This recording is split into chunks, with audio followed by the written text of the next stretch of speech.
하얀 김이 피어오르는 된장찌개를 앞에 놓고도 우리 딸은 숟가락 한 번 들지 않고 그저 창밖만 바라보고 있었습니다. 겨울 햇살이 부엌 창문을 통해 들어와 아이의 옆 얼굴을 비추는데 그 빛 속에서 딸의 얼굴이 더욱 창백해 보였죠. 서울에서 주말마다 내려오는 아이의 모습이 언제부턴가 이상하다 싶었는데 오늘은 유독 그 느낌이 선명했습니다. 엄마가 아침부터 끓인 거야. 좀 먹어봐. 딸은 고개를 돌려 나를 보더니 억지로 미소를 지어 보였습니다. 그 웃음이 얼마나 어색한지 마치 깨진 거울에 비친 모습처럼 일그러져 있었죠. 숟가락을 들어 국물을 한 모금 떠먹는 신용을 하더니 이내 다시 내려놓았습니다. 괜찮아. 그냥 피곤해서 그래. 괜찮지 않다는 걸 누구보다 내가 먼저 알았습니다. 30년 넘게 학교에서 아이들을 가르치며 살아온 나는 말하지 못하는 아이들의 눈빛을 읽는 법을 알고 있었으니까요. 지금 내 딸의 눈빛은 마치 도움을 청하면서도 동시에 아무것도 묻지 말아달라고 애원하는 것 같았습니다. 부엌 한쪽에 걸려있는 시계가 9시를 가리키고 있었습니다. 평소 같으면 사위가 전화를 걸어올 시간인데 오늘은 연락이 없었죠. 그 사위, 내가 전 재산을 쏟아 넣어 변호사 만들어준 그 아이 말입니다. 로스쿨 3년 동안 등록금이며 생활비며 심지어 고시원 월세까지 내가 다 댔었죠. 그때는 그저 내 딸을 행복하게 해줄 사람이라고 믿었으니까요. 요즘 그 아이가 이상합니다. 예전에는 장모님, 장모님 하며 주말마다 함께 내려왔는데 언제부턴가 딸 혼자만 오기 시작했죠. 딸이 전화를 걸면 통화 중이라고 하거나 겨우 받아도 한두 마디 하고는 바쁘다며 먼저 끊어버립니다. 일이 많이 바쁜가 보다. 딸이 갑자기 말했습니다. 내가 무슨 생각을 하는지 알기라도 한 것처럼 먼저 변명을 하는 것 같았죠. 그래, 큰 로펌에서 일하니까 바쁘겠지. 나는 그렇게 대답하며 딸의 얼굴을 살폈습니다. 목덜미 아래로 희미하게 보이는 멍 자국을 본 건 그때였습니다. 스카프로 가리려 했지만 고개를 돌리는 순간 살짝 드러난 것이었죠. 가슴이 철렁 내려앉았지만 나는 아무 말도 하지 않았습니다. 대신 된장찌개를 한 그릇 더 떠서 딸 앞에 놓았죠. 창밖으로 보이는 텃밭의 배추들이 겨울 추위에 움츠러들어 있었습니다. 올해는 김장을 제대로 못했는데 딸이 도와주러 올 수 없다고 했거든요. 남편이 바빠서 혼자 두고 올 수 없다고 그렇게 말했었죠. 지금 생각해보니 그때부터 뭔가 이상했던 것 같습니다. 부엌 선반 위에 놓인 낡은 액자 속에서 젊은 시절에 내가 웃고 있었습니다. 야학교사로 일하던 때의 사진이었죠.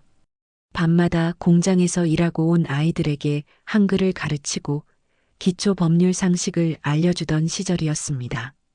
그때 나는 아이들에게 늘 말했었죠. 세상은 아는 만큼 보이고 아는 만큼 지킬 수 있다고. 그런데 지금의 나는 내 딸 하나 제대로 지키지 못하고 있는 것 같았습니다. 엄마, 나 좀 누워 있을게. 딸이 일어서며 말했습니다. 거실로 걸어가는 뒷모습이 너무나 작고 여려 보였죠.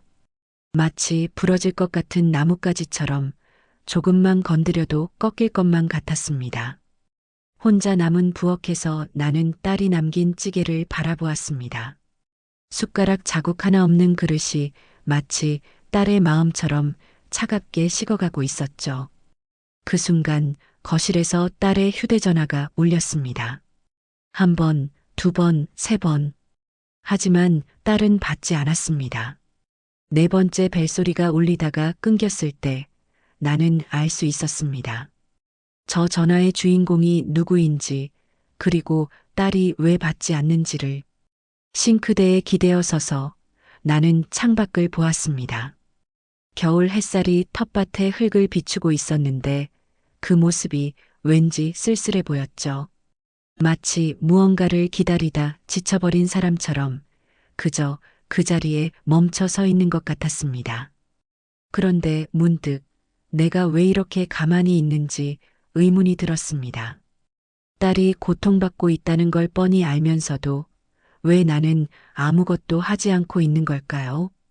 예전의 나라면, 야학에서 아이들을 가르치던 그때의 나라면 절대 이렇게 모른 척하지 않았을 텐데 말입니다. 부엌 찬장을 열어 그릇을 정리하다가 문득 손이 멈췄습니다. 딸이 결혼할 때 해준 그릇들이 가지런히 놓여 있었는데 그중 많은 것들이 아직 비닐에 쌓여 있었죠. 한 번도 쓰지 않은 것들이었습니다. 마치 딸의 결혼 생활이 제대로 시작되지도 못한 것처럼 그 그릇들도 제 역할을 하지 못하고 있었습니다. 토요일 아침 딸이 가져온 커다란 세탁물 보따리를 풀어 헤치다가 나는 그만 손을 멈추고 말았습니다. 하얀 소국 귀퉁이에 선명하게 묻어있는 핏자국이 눈에 들어왔기 때문이었죠. 그것도 한 벌이 아니라 서너 벌이나 되었습니다. 생리혈과는 다른 뭔가 더 진하고 검붉은 색이었습니다. 세탁기 앞에 쪼그려 앉은 채로 나는 한참을 그 속옷들을 바라보았습니다. 손이 떨려서 제대로 잡을 수가 없었죠. 마당에서 들려오는 참새 소리가 유난히 크게 들렸고 부엌에서 끓고 있는 주전자 소리도 귀를 때렸습니다. 하지만 그 모든 소리보다 더 크게 들리는 건 내 가슴이 쿵쿵거리는 소리였습니다. 찬물에 속옷들을 담그며 나는 애써 평정심을 유지하려 했습니다. 빨간 물이 하얗게 일어나는 거품 사이로 번져나가는 모습을 보면서도 아무 일 없다는 듯 비누칠을 했죠. 하지만 손끝은 차가운 물속에서도 뜨겁게 달아올랐고 눈앞이 흐릿해졌습니다. 엄마, 뭐해? 등 뒤에서 딸의 목소리가 들렸습니다. 나는 황급히 눈물을 닦고 고개를 돌렸죠. 잠옷 차림의 딸이 부스스한 머리를 한 채 서 있었습니다. 눈 밑에 다크서클이 어제보다 더 짙어 보였고 입술은 핏기 없이 하얗게 질려 있었습니다. 아, 빨래 좀 하려고. 너는 더 자지 그랬어. 내 목소리가 떨리지 않기를 바라며 대답했습니다. 딸은 잠시 내가 빨고 있는 것들을 바라보더니 아무 말 없이 부엌으로 걸어갔습니다. 그 뒷모습을 보며 나는 알 수 있었죠. 딸도 알고 있다는 것을. 내가 무엇을 보았는지 그리고 무슨 생각을 하고 있는지를 말입니다. 점심 무렵 딸은 거실 소파에 웅크린 채 텔레비전을 보고 있었습니다. 아니, 보는 척을 하고 있었다는 게 맞겠죠. 화면에서는 요리 프로그램이 나오고 있었지만 딸의 시선은 허공에 머물러 있었으니까요.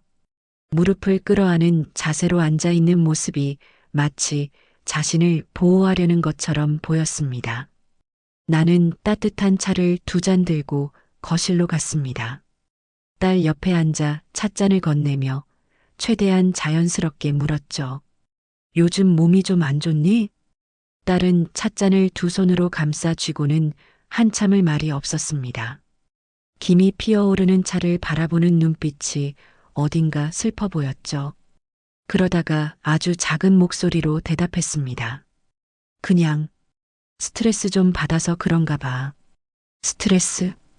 그 한 단어 속에 얼마나 많은 것들이 숨겨져 있는지 나는 가슴이 아파왔습니다.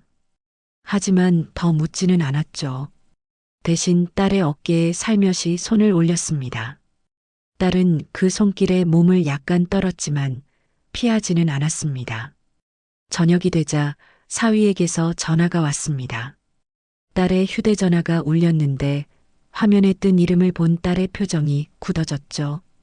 한참을 망설이다가 겨우 전화를 받은 딸은 응, 알았어. 그래, 같은 짧은 대답만 하다가 전화를 끊었습니다. 통화 시간은 채 1분도 되지 않았죠. 일요일에 올라가야 한대. 딸이 나를 보며 말했습니다. 매주 일요일 저녁에 올라가던 것이 이번에는 하루 일찍 가야 한다는 것이었죠. 이유를 묻고 싶었지만 딸의 표정을 보니 그럴 수가 없었습니다. 마치 무거운 짐을 지고 있는 사람처럼 어깨가 축 처져 있었으니까요. 그날 밤 딸이 잠든 후에 나는 방으로 들어가 봤습니다. 어릴 때부터 써오던 방인데 지금도 고등학교 때 붙여놓은 포스터며 인형들이 그대로 있었죠. 창문으로 들어오는 달빛이 딸의 얼굴을 비추고 있었는데 잠든 얼굴조차 편안해 보이지 않았습니다. 이마에는 땀이 맺혀 있었고 때때로 인상을 찌푸리며 몸을 뒤척였죠. 나는 딸의 이마에 맺힌 땀을 조심스럽게 닦아주었습니다. 그 순간 딸의 입에서 작은 신음소리가 흘러나왔죠. 잠꼬대인지 아니면 악몽을 꾸는 것인지 알 수 없었지만 그 소리가 너무나 애처로워서 나는 그만 눈물을 흘리고 말았습니다. 방을 나와 부엌으로 가서 나는 차가운 물을 한 잔 마셨습니다. 싱크대 앞 창문으로 보이는 밤하늘에는 별이 몇 개 떠 있었죠. 어릴 때 딸과 함께 별을 세며 소원을 빌던 때가 생각났습니다. 그때 딸은 늘 같은 소원을 빌었죠. 엄마랑 영원히 함께 살고 싶다고. 그런데 지금 내가 지켜주지 못하고 있는 딸이 저렇게 고통받고 있었습니다. 핏자국이 묻은 속옷, 목덜미에 멍, 받지 않는 전화, 그리고 악몽. 이 모든 것들이 하나의 진실을 가리키고 있었지만 나는 확신할 수 없어서 움직이지 못하고 있었죠. 부엌 서랍을 열어 오래된 수첩을 꺼냈습니다. 야학교사 시절부터 써온 것인데 거기에는 그동안 만났던 사람들의 연락처며 메모들이 빼곡히 적혀 있었죠. 그 중에는 사위와 관련된 것들도 있었습니다. 로스쿨 시절 그의 친구들, 아르바이트 했던 곳들, 그리고 내가 도와준 일들에 대한 기록들이었죠. 수첩을 넘기다가 한 페이지에서 멈췄습니다. 거기에는 3년 전 사위가 로스쿨을 졸업하던 날 찍은 사진이 끼워져 있었죠. 사진 속에서 사위는 환하게 웃고 있었고 딸은 그의 팔에 팔짱을 낀 채 행복해 보였습니다. 그때만 해도 나는 이 청년이 내 딸을 평생 행복하게 해줄 거라고 믿었었죠. 하지만 지금 그 믿음이 무너지고 있었습니다. 아니, 이미 무너졌는지도 모르죠. 단지 내가 인정하고 싶지 않았을 뿐입니다. 내가 전 재산을 걸고 믿었던 사람이 내 딸을 이렇게 만들고 있다는 사실을 받아들이기가 너무 힘들었으니까요. 수첩을 덮고 한숨을 내쉬었습니다. 창밖에 별들이 반짝이고 있었는데 왠지 그 빛이 차갑게 느껴졌죠. 내가 뭐라도 해야겠다는 생각이 처음으로 들었습니다. 이 집안에서 나만큼 바보는 없다고 그렇게 스스로를 자책하면서도 동시에 결심했죠. 더 이상은 모른 척할 수 없다고. 부엌 시계가 자정을 알리는 종소리를 울렸습니다. 새로운 하루가 시작되었지만 나에게는 아직 끝나지 않은 밤이었죠. 딸을 위해 무엇을 해야 할지, 어떻게 해야 할지 아직은 모르겠지만 한 가지는 분명했습니다. 내가 움직여야 한다는 것. 더 늦기 전에 서울역에서 내려 택시를 타고 강남의 한 대형 로펌 건물 앞에 도착했을 때 내 손은 미세하게 떨리고 있었습니다. 유리로 된 거대한 건물이 햇빛을 반사하며 빛나고 있었는데 그 위압적인 모습에 잠시 주눅이 들었죠. 하지만 딸의 창백한 얼굴을 떠올리며 발걸음을 옮겼습니다. 로비에서 사위에게 전화를 걸었습니다. 처음엔 받지 않더니 세 번째 전화에서야 겨우 받았죠. 장모님? 여기 웬일이세요? 목소리에는 짜증이 묻어 있었습니다. 예전에 다정하던 목소리는 어디로 갔는지 차갑고 사무적인 톤이었죠. 잠깐 얼굴 좀 보자. 로비에 있다. 한참의 침묵이 흐른 뒤 사위가 내려왔습니다. 반듯한 양복을 입은 모습은 여전히 번듯해 보였지만 예전과는 뭔가 달랐죠. 눈빛이 날카로워졌고 입가에는 냉소적인 미소가 걸려 있었습니다. 근처 커피숍으로 자리를 옮겼습니다. 마주 앉은 사위는 팔짱을 낀 채 나를 바라보고 있었죠. 마치 귀찮은 일을 처리하러 온 사람처럼 빨리 용건을 말하라는 듯한 표정이었습니다. 우리 딸이 요즘 좀 이상하더라. 내가 조심스럽게 말을 꺼냈습니다. 사위의 표정에는 아무런 변화가 없었죠. 오히려 한쪽 눈썹을 치켜 올리며 되물었습니다. 이상하다니요? 뭐가요? 몸도 안 좋아 보이고 기운도 없고 혹시 무슨 일 있니? 사위는 커피잔을 들어 한 모금 마시더니 한숨을 내쉬었습니다. 그리고는 믿기 힘든 말을 내뱉었죠. 장모님, 솔직히 말씀드릴게요. 요즘 아내가 좀 이상해요. 정신적으로 문제가 있는 것 같아서 병원에 데려가려고 하는데 본인이 거부하고 있어요. 순간 귀를 의심했습니다. 내 딸이 정신적으로 문제가 있다고? 멀쩡한 아이를 그렇게 몰아가는 이 남자의 의도가 무엇인지 알 수 없었죠. 그게 무슨 소리니? 우리 딸이 왜? 망상증이 있는 것 같아요. 없는 일을 있다고 하고 저를 의심하고 요즘은 거의 편집증 수준이에요. 사위의 목소리는 차분했지만 그 차분함이 오히려 소름 끼쳤습니다. 마치 오래전부터 준비해온 대사를 읊는 것처럼 너무나 자연스러웠으니까요. 그래서 말인데요, 장모님. 사위가 몸을 앞으로 기울이며 말을 이었습니다. 혹시 장모님이 설득 좀 해주실 수 있을까요? 병원에 가서 치료를 받으면 나아질 텐데 자꾸 거부하니까 저도 난감해서요. 그 순간 나는 이 남자의 진짜 의도를 알아차렸습니다. 딸을 정신병자로 만들려는 것이었죠. 왜인지는 모르겠지만 분명 무언가 숨기고 있는 게 있었습니다. 그런데 자네, 요즘 집에는 잘 들어가고 있나? 내가 화제를 돌리자 사위의 표정이 미세하게 굳었습니다. 물론이죠. 왜 그러세요? 아니, 그냥 딸이 혼자 있는 시간이 많은 것 같아서. 사위는 다시 팔짱을 끼고 의자에 기대 앉았습니다. 그리고는 한쪽 입꼬리를 올리며 웃었죠. 그 웃음이 너무나 싸늘해서 나는 등골이 오싹해졌습니다. 장모님, 그때 돈이요. 갑자기 화제를 바꾸는 사위의 말에 나는 당황했습니다. 돈? 무슨 돈? 로스쿨 다닐 때 주신 돈 말이에요. 그거 다 투자라고 생각하신 거 아니에요?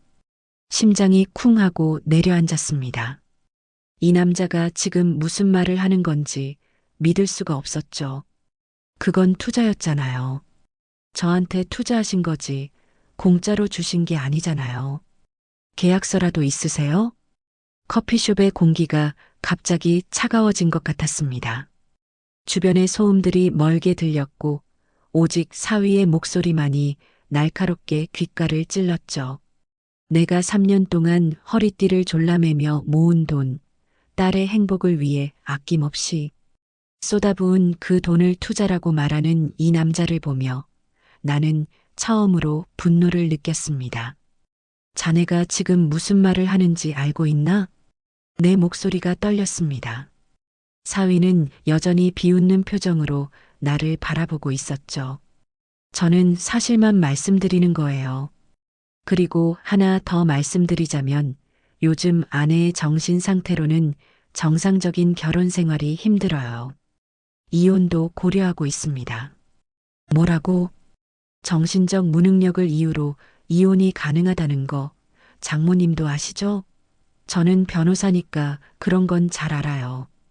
그 순간 모든 퍼즐 조각이 맞춰졌습니다. 딸의 이상한 행동, 핏자국이 묻은 속옷, 목덜미의 멍, 그리고 이 남자의 차가운 태도와 정신병 운운하는 말들. 이 모든 것이 하나로 연결되었죠. 자네, 우리 딸한테 무슨 짓을 한 거야? 내가 목소리를 높이자 사위는 주변을 둘러보더니 조용히 하라는 손짓을 했습니다. 장모님, 공공장소예요. 그리고 저는 아무것도 하지 않았어요. 오히려 제가 피해자죠. 정신적으로 불안정한 아내 때문에 고생하고 있으니까요. 사위가 자리에서 일어났습니다. 양복 주머니에서 지갑을 꺼내 커피값을 테이블에 던지듯 놓더니 마지막으로 이렇게 말했죠. 장모님, 현실을 보세요. 딸은 치료가 필요해요. 그리고 저는 더 이상 참을 수 없어요. 알아서 하시죠. 그는 돌아서서 나가버렸습니다. 나는 멍하니 그 뒷모습을 바라보다가 천천히 자리에 주저앉았죠. 손이 떨려서 커피잔을 제대로 잡을 수도 없었습니다. 내가 했던 모든 선택이 내 딸을 망가뜨리고 있었던 겁니다. 이 남자를 믿고 전 재산을 쏟아부은 것도, 딸을 이 남자와 결혼시킨 것도 모두 내 선택이었죠. 그리고 그 선택의 대가를 지금 딸이 치르고 있었습니다. 커피숍을 나와 거리를 걷는데 다리에 힘이 들어가지 않았습니다. 지나가는 사람들이 이상하게 쳐다봤지만 신경 쓸 여유가 없었죠. 머릿속에는 오직 한 가지 생각뿐이었습니다. 집에 가서 딸을 만나야 한다고, 그리고 진실을 들어야 한다고. 집으로 돌아오는 기차 안에서 나는 창밖을 보며 생각했습니다. 그날 밤 딸이 화장실에서 조용히 울던 소리가 들려왔죠. 문을 두드리며 물었습니다. 딸아, 괜찮니? 엄마야. 한참 후에 문이 열렸습니다. 딸의 눈은 빨갛게 부어 있었고 얼굴은 눈물로 젖어 있었죠. 그리고는 내 품에 안겨 흐느끼기 시작했습니다. 엄마, 미안해. 정말 미안해. 뭐가 미안해. 내가 뭘 잘못했다고. 딸은 한참을 울다가 떨리는 목소리로 말했습니다. 사실 유산했어. 벌써 2번째야. 그 사람이 때려서. 그 말을 듣는 순간 나는 숨이 멎는 것 같았습니다. 내 딸이 겪었을 고통을 생각하니 가슴이 찢어지는 것 같았죠. 딸을 꼭 안은 채로 나도 함께 울었습니다. 그리고 마음속으로 다짐했죠. 이제는 가만히 있지 않겠다고. 반드시 이 남자에게 대가를 치르게 하겠다고. 그날 밤 나는 내 침대에 앉아 밤새 뜬 눈으로 텃밭을 바라보았습니다. 달빛 아래 희미하게 보이는 배추들이 마치 웅크리고 있는 사람들처럼 보였죠. 창문을 열자 차가운 밤 공기가 방 안으로 밀려 들어왔는데 그 서늘함이 오히려 정신을 맑게 해주었습니다. 딸은 진정제를 먹고 겨우 잠들었습니다. 유산 이야기를 꺼낸 후 더 이상은 말을 잇지 못하고 그저 울기만 했죠. 2번이나 아이를 잃었다고, 그것도 남편의 폭력 때문에 잃었다고 했을 때 나는 내 귀를 의심했습니다. 내가 그토록 믿었던 사위가 내 딸에게 그런 짓을 했다니. 방 한쪽에 놓인 낡은 앨범을 꺼내 펼쳤습니다. 딸이 태어났을 때부터 지금까지의 사진들이 차곡차곡 정리되어 있었죠. 100일 사진, 돌 사진, 유치원 졸업식, 중학교 입학식. 그 모든 순간에 딸은 환하게 웃고 있었습니다.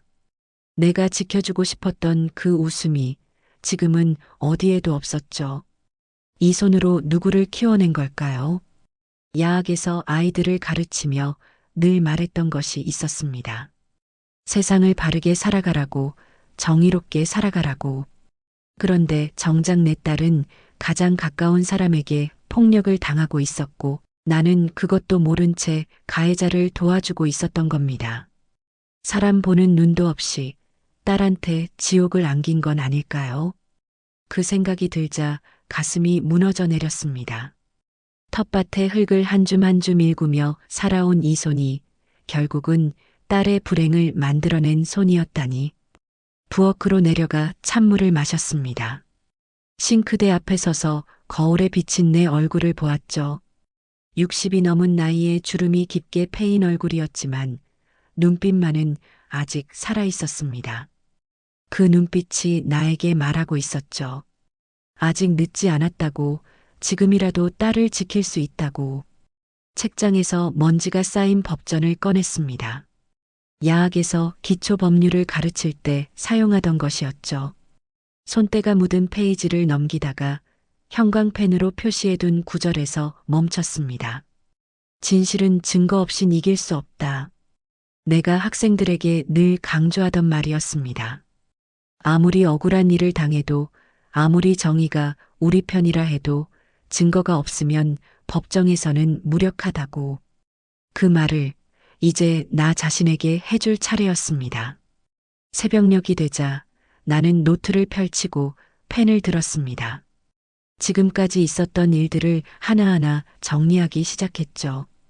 딸의 멍, 핏자국 묻은 속옷, 사위의 차가운 태도, 정신병 운운하던 말들, 그리고 투자 운운하며 나를 조롱하던 모습까지 모든 것을 시간 순서대로 적어 내려갔습니다. 그러다가 문득 떠오른 것이 있었습니다. 사위가 로스쿨 다닐 때 생활비가 부족하다며 아르바이트를 했던 일이었죠. 법률 관련 블로그에 글을 쓰고 온라인 상담을 해주는 일이었는데 당시에는 그저 열심히 사는 모습이 기특하다고만 생각했었습니다. 하지만 지금 생각해보니 변호사 자격도 없이 법률 상담을 하는 것은 불법이었죠. 그리고 그 블로그가 아직도 남아있을지도 모른다는 생각이 들었습니다. 또 하나 사위가 가끔 친구들과 어울릴 때 하던 말들이 떠올랐죠. 투자를 받아서 뭔가를 한다는 얘기들, 그리고 여자친구가 있다는 듯한 뉘앙스의 농담들. 동이 트기 시작했습니다. 텃밭의 배추들이 아침 이슬을 머금고 반짝이고 있었죠. 나는 일어서서 기지개를 켰습니다. 몸은 피곤했지만 정신은 오히려 맑아졌습니다. 무엇을 해야 할지 이제는 알 것 같았거든요. 딸이 일어나기 전에 아침을 준비했습니다. 된장찌개와 계란말이, 그리고 딸이 좋아하는 나물 반찬들을 차렸죠. 평소와 다름없이 행동하려 했지만 마음속에는 이미 계획이 세워지고 있었습니다. 엄마, 일찍 일어났네. 딸이 부은 눈으로 부엌에 들어왔습니다. 여전히 창백한 얼굴이었지만 어제보다는 조금 나아 보였죠. 앉아서 먹어. 따뜻할 때 먹어야지. 딸은 식탁에 앉아 천천히 밥을 먹기 시작했습니다. 나는 그 모습을 보며 생각했죠. 이 아이를 위해 내가 할 수 있는 일이 무엇인지를, 그리고 어떻게 해야 가장 효과적으로 사위를 무너뜨릴 수 있을지를.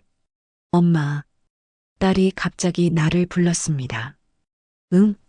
어제 내가 한 말 때문에 속상하지? 미안해. 나는 고개를 저었습니다. 내가 뭐가 미안해. 잘못한 건 그 사람이지. 내가 아니야. 하지만 엄마가 그렇게 힘들게 도와준 건데. 딸의 눈에 또다시 눈물이 고였습니다. 나는 딸의 손을 잡았죠. 거칠고 주름진 내 손과 달리 딸의 손은 여전히 부드러웠습니다. 들어봐. 엄마가 실수한 거야. 사람을 잘못 봤어. 하지만 이제라도 바로잡을 수 있어. 엄마가 다 해결할게. 딸은 고개를 저으며 말했습니다. 엄마, 나 그냥 참을게. 그 사람이 무서워. 만약 엄마한테까지 무슨 일이 생기면. 그 말을 듣는 순간 나는 더욱 확신했습니다. 가만히 있어서는 안 된다고. 딸이 계속 이런 공포 속에서 살게 할 수는 없다고. 너는 아무 걱정하지 마. 엄마가 예전에 뭐 했는지 잊었어? 야학교사였잖아. 법이라는 게 뭔지, 어떻게 싸워야 하는지 엄마가 제일 잘 알아. 그것은 거짓말이 아니었습니다. 비록 변호사는 아니었지만 나는 수많은 노동자들의 권리를 위해 싸워왔고 부당한 일을 당한 사람들을 도와왔으니까요. 이번에는 내 딸을 위해 싸울 차례였습니다. 아침을 먹고 난 후 나는 다시 노트를 펼쳤습니다. 그리고 하나씩 계획을 세우기 시작했죠. 무엇을 조사해야 하는지, 누구를 만나야 하는지, 어떤 증거를 모아야 하는지, 마치 전쟁을 준비하는 장군처럼 치밀하게 작전을 짜기 시작했습니다. 창밖의 텃밭이 햇살을 받아 빛나고 있었습니다. 봄이 오면 다시 씨를 뿌리고 새로운 작물을 키워야겠죠. 하지만 그 전에 먼저 해결해야 할 일이 있었습니다. 내 딸의 삶에서 독을 뽑아내는 일. 그것이 지금 내가 해야 할 가장 중요한 농사였습니다. 일요일 오후 딸이 서울로 돌아간 후 나는 거실 한가운데 앉아 깊은 숨을 들이쉬었습니다. 딸은 여전히 그 사람 편을 들고 있었죠. 떠나기 전까지도 계속 같은 말만 반복했습니다. 엄마, 나 그냥 참을게. 시간이 지나면 나아질 거야. 착해서, 너무 착해서 문제였습니다. 자신이 당한 일을 당연하게 받아들이고 오히려 상황을 악화시킬까봐 두려워하는 딸의 모습이 가슴을 찢어 놓았죠. 하지만 나는 더 이상 딸의 선택에만 맡겨둘 수 없었습니다. 나는 대답 대신 낡은 수첩을 꺼냈습니다. 갈색으로 변한 가죽 표지를 쓰다듬으며 그 안에 담긴 시간들을 떠올렸죠. 야학교사 시절부터 지금까지 30년이 넘는 세월 동안 만난 사람들의 이름과 연락처, 그들과의 인연이 빼곡히 적혀 있었습니다. 수첩을 넘기다가 한 페이지에서 멈췄습니다. 사위의 로스쿨 시절 기록들이었죠. 입학식 날짜부터 시작해서 내가 보낸 돈의 액수와 날짜, 그가 아르바이트 한다고 했던 곳들의 이름까지 꼼꼼히 적혀 있었습니다. 당시에는 그저 기록으로 남기려고 했던 것인데 이제는 중요한 단서가 될 수도 있었죠. 특히 눈에 띄는 것은 사위가 운영했다던 법률 블로그 주소였습니다. 청년 변호사의 법률 상담소라는 이름이었는데 변호사 자격도 없으면서 그런 이름을 쓴 것부터가 문제였죠. 게다가 돈을 받고 상담을 했다는 얘기도 들은 적이 있었습니다. 또 하나 사위의 로스쿨 동기들 명단도 있었습니다. 졸업식 때 인사를 나눴던 친구들인데 그 중에는 연락처를 주고받은 사람들도 있었죠. 특히 김모군이라는 친구는 사위와 굉장히 가까워 보였는데 나중에 들으니 둘이 함께 뭔가 사업을 구상했다가 틀어졌다는 얘기가 있었습니다. 수첩의 뒷부분에는 더 흥미로운 내용이 있었습니다. 사위가 로스쿨 3학년 때 갑자기 돈이 많이 필요하다며 추가로 지원을 요청했던 일이 있었죠. 그때는 학업에 집중하기 위해서라고 했는데 지금 생각해보니 석연치 않은 부분이 많았습니다. 특히 그 시기에 사위가 자주 강남의 한 오피스텔에 드나들었다는 것을 우연히 알게 되었는데 당시에는 스터디 모임이라고 넘어갔었죠. 컴퓨터를 켜고 인터넷을 검색하기 시작했습니다. 먼저 사위의 블로그를 찾아봤는데 역시나 아직 남아 있었죠. 비공개로 전환되어 있었지만 검색 엔진에는 과거 게시물들의 흔적이 남아 있었습니다. 이혼 전문 상담, 재산분할 비법, 양육권 승소 전략 같은 제목들이 눈에 띄었는데 모두 변호사 자격 취득 전에 작성된 글들이었죠. 화면을 캡처하며 하나하나 저장했습니다. 이것만으로도 변호사법 위반에 해당할 수 있었죠. 하지만 더 중요한 것은 그 글들의 내용이었습니다. 특히 여성들의 이혼 상담 댓글에 달린 사위의 답변들을 보니 소름이 돋았습니다. 개인적으로 만나서 상담하자는 제안들이 여러 개 보였거든요. 다음으로 검색한 것은 사위가 다니는 로펌이었습니다. 대형 로펌이라 정보가 많았는데 흥미로운 점을 발견했죠. 최근 내부 감사가 있었다는 기사가 있었고 일부 변호사들의 비리가 적발되어 징계를 받았다는 내용이었습니다. 사위의 이름은 없었지만 같은 부서 사람들이 연루되어 있었죠. 수첩을 다시 펼쳐 전화번호들을 확인했습니다. 그 중에서 가장 먼저 연락해야 할 사람은 박 선생이었죠. 내가 야학에서 가르쳤던 제자 중 한 명인데 지금은 사설 탐정 일을 하고 있었습니다. 합법적인 범위 내에서 사람들의 뒷조사를 하는 일이었죠. 전화를 걸자 반가운 목소리가 들려왔습니다. 선생님, 오랜만이에요. 잘 지내셨어요? 그래, 잘 지냈지. 그런데 부탁할 일이 있어서 내가 조심스럽게 사정을 설명하자 박 선생의 목소리가 진지해졌습니다. 선생님 사위 말씀이시군요. 알겠습니다. 제가 할 수 있는 선에서 최대한 알아보겠습니다. 다음으로 연락한 사람은 최 변호사였습니다. 역시 야학 출신으로 어려운 환경에서도 끝까지 공부해서 변호사가 된 케이스였죠. 주로 가정폭력 피해자들을 돕는 일을 하고 있었습니다. 선생님, 제가 직접 사건을 맡을 수는 없지만 조언은 드릴 수 있습니다.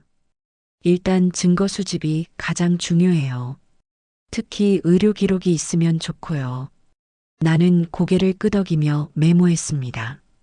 딸이 병원에 갔을 리는 없지만 혹시 약국에서 산 약이라도 있을지 확인해 봐야겠다고 생각했죠. 저녁 무렵 박 선생에게서 전화가 왔습니다. 선생님, 일단 기초조사를 좀 해봤는데요. 재미있는 게 나왔어요. 뭔데? 강남의 한 오피스텔에 사위분 명의로 된 사무실이 있더라고요.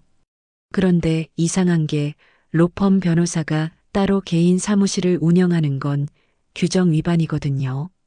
내 직감이 맞았습니다. 그 오피스텔에는 분명 뭔가가 있었던 거죠. 그리고 하나 더요. 그 사무실에 자주 드나드는 여자가 있는데 이름이 박 선생이 알려준 이름을 듣고 나는 수첩을 다시 펼쳤습니다. 그리고 한 페이지를 발견했죠. 3년 전 사위가 추가 지원을 요청했을 때 함께 찍은 사진이 끼워져 있었는데 거기에 그 여자가 있었습니다. 당시에는 같은 스터디 멤버라고 소개받았었죠. 모든 조각이 맞춰지기 시작했습니다. 내연녀, 불법 사무실, 그리고 비리. 이제 나는 엄마가 아니라 증거를 모으는 사람이었습니다. 딸을 위해, 정의를 위해, 그리고 내가 믿어온 모든 가치를 위해 창밖은 어느새 어두워져 있었습니다. 하지만 내 마음속에는 오히려 빛이 들어오고 있었죠. 무엇을 해야 할지, 어떻게 싸워야 할지 이제는 분명해졌으니까요. 나는 수첩을 덮고 일어섰습니다. 내일부터가 진짜 시작이었습니다. 월요일 아침 나는 정장을 차려입고 시내의 한 가족 상담소로 향했습니다. 최 변호사가 소개해준 곳이었는데 가정폭력 피해자들을 위한 무료 법률 지원을 하는 곳이었죠.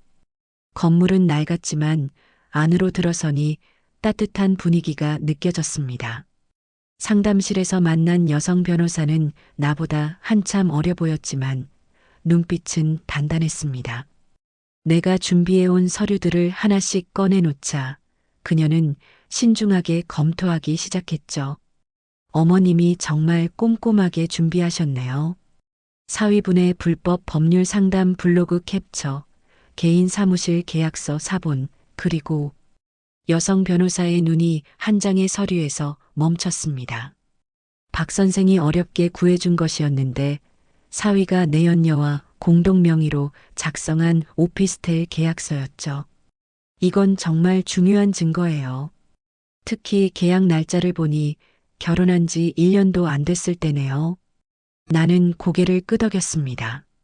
그 시기가 바로 사위가 추가 지원을 요청했던 때와 일치했죠. 내 돈으로 내연녀와의 보금자리를 마련한 셈이었습니다. 그리고 이것도 보세요. 나는 또 다른 서류를 꺼냈습니다. 사위가 운영하던 불법 상담으로 번 돈의 입금 내역이었는데 놀랍게도 그 계좌는 내연녀 명이었죠. 탈세와 변호사법 위반을 동시에 저지른 셈이었습니다. 여성 변호사는 서류들을 정리하며 말했습니다. 어머님, 이 정도 증거면 충분합니다. 특히 정신적 무능력으로 인한 이혼을 주장한다고 하셨죠? 그건 완전히 거짓말이 될 겁니다. 상담소를 나와 집으로 돌아오는 길에 딸에게서 전화가 왔습니다. 목소리가 급했죠. 엄마, 그 사람이 갑자기 이혼 서류를 들고 왔어. 도장 찍으라고. 절대 찍으면 안 돼. 엄마가 지금 서울로 갈게. 나는 곧바로 서울행 기차를 탔습니다. 기차 안에서 최 변호사에게 전화를 걸어 상황을 설명했고 그는 즉시 움직이겠다고 했죠. 딸의 집에 도착했을 때 사위는 이미 가고 없었습니다. 딸은 거실 소파에 앉아 이혼 서류를 들고 있었는데 손이 떨리고 있었죠. 엄마, 이것 봐. 내가 정신병원 치료를 받아야 한다고 써 있어. 그리고 재산은 전부 자기가 가져간다고. 나는 서류를 받아 찬찬히 읽어봤습니다. 터무니없는 내용들로 가득했죠. 하지만 이제는 두렵지 않았습니다. 우리에겐 그보다 강력한 무기가 있었으니까요. 다음 날 우리는 법원에 섰습니다. 최 변호사가 소개한 유능한 여성 변호사가 우리를 대리했죠. 사위는 자신만만한 표정으로 들어왔지만 우리 쪽 증거들이 하나둘 제시되자 얼굴이 점점 굳어갔습니다. 피고는 변호사 자격 취득 전부터 불법적으로 법률 상담을 해왔으며 그 수익을 은닉하기 위해 타인명의 계좌를 사용했습니다. 우리 측 변호사가 증거를 제시할 때마다 사위의 변호사는 당황하는 기색이 역력했죠. 특히 내 연녀와의 공동명의 계약서가 나왔을 때는 법정이 술렁였습니다. 또한 피고는 원고에게 지속적인 가정폭력을 행사했으며 이로 인해 원고는 2차례나 유산을 경험했습니다. 이 부분에서 나는 딸의 손을 꼭 잡았습니다. 딸은 눈물을 참으며 고개를 들고 있었죠. 그 모습이 너무나 대견하면서도 가슴이 아팠습니다. 피고가 주장하는 원고의 정신적 무능력은 전혀 사실이 아니며 오히려 피고야말로 변호사로서의 윤리를 위반하고 불법 행위를 저지른 사람입니다. 재판은 우리의 승리로 끝났습니다. 재산 분할은 물론이고 위자료까지 받게 되었죠. 무엇보다 중요한 것은 사위의 불법 행위가 모두 드러났다는 것이었습니다. 법원을 나오는데 사위가 다가왔습니다. 하지만 예전의 거만한 모습은 온데간데 없었죠. 장모님, 이제 그렇게 부르지 마세요. 내가 단호하게 말하자 그는 입을 다물었습니다. 며칠 후 소식이 들려왔습니다. 사위가 다니던 로펌에서 징계 절차가 시작되었다는 것이었죠. 불법 행위가 언론에 보도되면서 로펌의 명예가 실추되었기 때문이었습니다. 결국 그는 해고되었고 변호사 자격 정지 절차도 시작되었습니다. 나는 거실에 앉아 찻잔을 들고 있었습니다. 창밖으로 보이는 텃밭에는 새싹들이 돋아나고 있었죠. 겨울이 지나고 봄이 오듯 우리의 삶에도 새로운 계절이 시작되고 있었습니다. 옆에 앉은 딸이 조용히 말했습니다. 엄마, 고마워. 뭐가 고맙니까? 당연한 일을 했을 뿐이야. 아니야. 엄마가 아니었으면 난 계속 그렇게 살았을 거야. 나는 딸의 어깨를 감쌌습니다. 법정에서의 승리보다 더 값진 것은 딸이 다시 자신의 삶을 찾아가고 있다는 것이었죠. 증거의 힘은 단순히 재판에서 이기는 것이 아니라 진실을 밝히고 정의를 세우는 데 있었습니다. 그리고 무엇보다 사랑하는 사람을 지키는 힘이 되어주는 것이었죠. 나는 딸을 보며 미소 지었습니다. 이제 정말로 새로운 시작이었습니다. 화창한 봄날 오후 현관문을 두드리는 소리가 들렸습니다. 문을 열자 초췌한 모습의 사위가 서 있었죠. 정장은 구겨져 있었고 며칠은 못 자 보이는 얼굴에는 수염이 덥수룩하게 자라 있었습니다. 예전에 말끔하고 자신만만하던 모습은 어디에도 없었습니다. 들어오지 마세요. 여기서 할 말이 있으면 하고 가세요. 나는 문 앞에 서서 그를 막았습니다. 사위는 잠시 망설이다가 고개를 들었죠. 충혈된 눈에는 분노와 원망이 가득했습니다. 이게 진짜 가족한테 할 짓이에요? 그 말을 듣는 순간 나는 헛웃음이 나왔습니다. 가족. 그가 감히 그 단어를 입에 올리다니요. 로펌에서 잘렸어요. 변호사 자격도 정지됐고 이제 아무것도 할 수가 없어요. 만족하세요? 사위의 목소리에는 절망이 묻어 있었습니다. 하지만 나는 동정심을 느끼지 않았죠. 오히려 더 차갑게 대답했습니다. 그건 당신이 자초한 일이에요. 남의 탓하지 마세요. 남의 탓이라고요? 장모님이 나를 이렇게 만들어 놓고 그가 목소리를 높였습니다. 동네 사람들이 볼까봐 신경이 쓰였지만 물러서지 않았죠. 내가 뭘 했다는 거예요? 당신이 불법을 저지르고 내 딸을 때리고 내연녀를 만난 것도 내가 시킨 건가요? 사위의 얼굴이 붉어졌습니다. 할 말이 없었던 거죠. 한참을 침묵하다가 그는 주머니에서 뭔가를 꺼냈습니다. 구겨진 봉투였는데 안에는 현금이 들어 있었습니다. 이거 장모님이 주신 돈이에요. 일부지만 돌려드리려고. 나는 봉투를 쳐다보지도 않았습니다. 필요 없어요. 그 돈은 내 딸을 위해 쓴 거니까. 당신을 위해 쓴 게 아니라. 그럼 뭘 어떻게 하란 말이에요? 제 인생이 다 망가졌는데. 사위가 거의 울먹이며 소리쳤습니다. 그 모습이 한심하면서도 측은했지만 나는 마음을 다잡았죠. 이 남자가 내 딸에게 했던 일들을 생각하면서 나는 잠시 눈을 감았다가 조용히 말했습니다. 진짜 가족이면 그딴 말하기 전에 우리 딸을 지켰어야지. 그 한마디에 사위는 할 말을 잃었습니다. 고개를 들지 못하고 그저 땅만 바라보고 있었죠. 봄바람이 불어와 마당에 벚꽃잎이 날렸습니다. 그 꽃잎들이 사위의 어깨에 내려앉았지만 그는 움직이지 않았습니다. 장모님, 정말 한 번만 용서해 주세요. 다시 시작할 수 있게. 용서요? 나는 고개를 저었습니다. 용서는 당신이 받을 게 아니라 우리 딸이 받아야 할 거예요. 당신에게 당한 고통에 대한 용서를. 사위는 더 이상 말하지 않았습니다. 어깨가 축 처진 채로 돌아섰죠. 걸어가는 뒷모습이 너무나 초라해 보였습니다. 한때는 그토록 당당하고 자신만만했던 사람이 이제는 모든 것을 잃고 무너져 내린 것이었죠. 현관문을 닫고 거실로 들어왔습니다. 창밖으로 사위가 터덜터덜 걸어가는 모습이 보였는데 몇 번이나 뒤를 돌아보더군요. 하지만 나는 커튼을 치고 돌아섰습니다. 부엌에서 차를 끓이는데 손이 떨렸습니다. 아무리 마음을 단단히 먹었다고 해도 한때는 가족이라고 믿었던 사람을 그렇게 보내는 것이 쉽지는 않았으니까요. 하지만 후회는 없었습니다.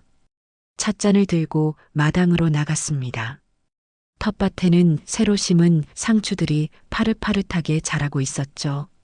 겨울 동안 얼어있던 땅이 이제는 생명력으로 가득했습니다. 휴대전화가 울렸습니다. 딸이었죠.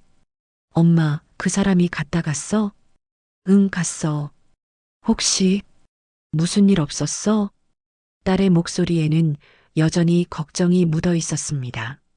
그 사람에 대한 두려움이 아직 완전히 사라지지 않은 거죠. 아무 일 없었어. 이제 다시는 우리한테 올 일 없을 거야. 엄마. 왜? 미안해. 그리고 고마워.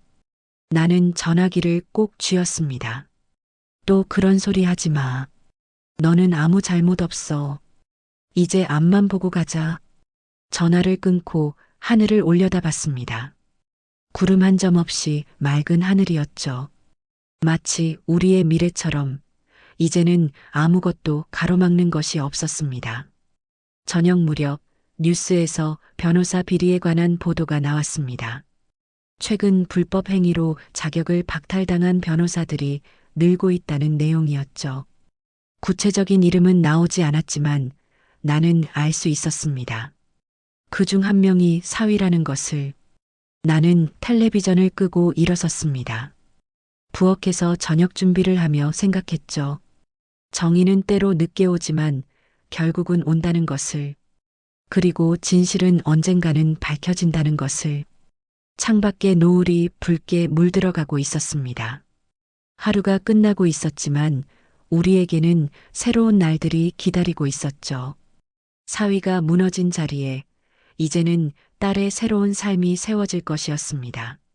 나는 등을 돌리고 나왔습니다. 이번엔 내가 먼저 떠났습니다. 과거를 뒤로하고 미래를 향해 걸어가는 것이었죠. 그것이 진정한 승리였고 진정한 용서였습니다. 나 자신을 위한 용서 말입니다. 아침 햇살이 카페의 통유리창을 통해 들어와 나무 테이블 위에 따스한 빛을 만들어냈습니다. 딸이 에스프레소 머신 앞에서 정성스럽게 커피를 내리고 있는 모습을 보며 나는 계산대 옆에 앉아 장부를 넘기고 있었죠. 우리가 함께 시작한 작은 카페는 이제 제법 손님들로 북적이는 동네 명소가 되었습니다. 엄마, 카푸치노 나왔어요. 딸이 환하게 웃으며 커피를 들고 왔습니다. 그 웃음이 얼마나 그리웠던지요. 예전에 그 맑은 웃음이 다시 돌아온 것을 볼 때마다 가슴이 벅차올랐습니다. 카페 한쪽 벽에는 우리가 직접 찍은 사진들이 걸려 있었습니다. 텃밭의 사계절, 동네 풍경, 그리고 손님들의 일상이 담긴 사진들이었죠. 그 중에서도 가장 눈에 띄는 것은 카페 오픈날 찍은 우리 모녀의 사진이었습니다. 앞치마를 두르고 나란히 서서 웃고 있는 모습이 참 행복해 보였죠. 점심시간이 지나고 한가해진 틈을 타 딸이 내 옆에 앉았습니다.